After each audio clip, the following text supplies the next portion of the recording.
അന്ന് മദീനയിലെ ആ കൊച്ചുവീട്ടിൽ വലിയ പ്രയാസമുള്ള ദിവസങ്ങളായിരുന്നു. അലിയാര് തങ്ങളും ഫാത്തിമ ബീവിയും നോമ്പിലായിരുന്നു.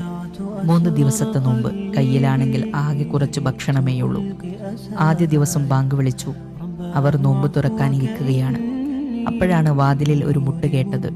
നോക്കിയപ്പോൾ വിശന്നു വലഞ്ഞ ഒരു പാവപ്പെട്ട മനുഷ്യൻ. ഫാത്തിമ ബീവിയും അലിയാര് തങ്ങളും പരസ്പരം നോക്കി. ഒരക്ഷരം മിണ്ടിയില്ല. തങ്ങൾ കഴിക്കാൻ വെച്ച ആ ഭക്ഷണം സന്തോഷത്തോടെ അയാൾക്ക് നൽകി. അന്ന് വെറും വെള്ളം കുടിച്ച് അവർ നോമ്പ് തുറന്നു. 2ാമത്തെ ദിവസവും ഇത് തന്നെ ആവർത്തിച്ചു. ഇത്തവണ വന്നത് ഒരു അനാഥ ബാലനായിരുന്നു. തൻ്റെ കുഞ്ഞുങ്ങൾ വിശന്നിരിക്കുന്നത് കാണാൻ വയ്യാത്ത ഏതൊരു ഉമ്മയെയും പോലെ ഫാത്തിമ ബീവി അലി റളിയല്ലാഹു അൻഹുവിനോട് ചോദിച്ചു, നമുക്ക് ഈ ഭക്ഷണവും നൽകിക്കൂടെ?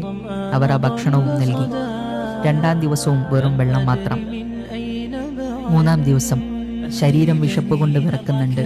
അന്നത്തെ ഭക്ഷണം കഴിക്കാനൊരുങ്ങുമ്പോൾ വാതിൽക്കൽ ഒരു തടവുകാരൻ വന്നു. പട്ടിണി കിടന്നു മരിക്കാറായ അവസ്ഥ. 3ാം ദിവസവും അവർ ആഹാരം മറ്റൊരാൾക്ക് വേണ്ടി മാറ്റിവെച്ചു.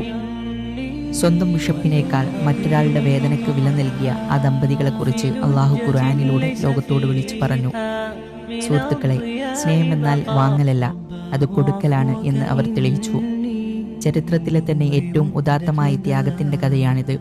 തുടർച്ചയായി 3 ദിവസങ്ങളിൽ നോമ്പ് തുറക്കാനായി ഒരുക്കിവെച്ച ഭക്ഷണം ദരിദ്രനും അനാഥനും തടവുകാരനുമായി നൽകി അവർ സ്വയം വിശന്നിരുന്നു. തങ്ങളുടെ ആവശ്യത്തേക്കാൾ മറ്റുള്ളവരുടെ ആവശ്യത്തിന് മുൻഗണന നൽകിയ ആ വലിയ മനസ്സ് ലോകത്തിന് നൽകുന്ന സന്ദേശം വ്യക്തമാണ്.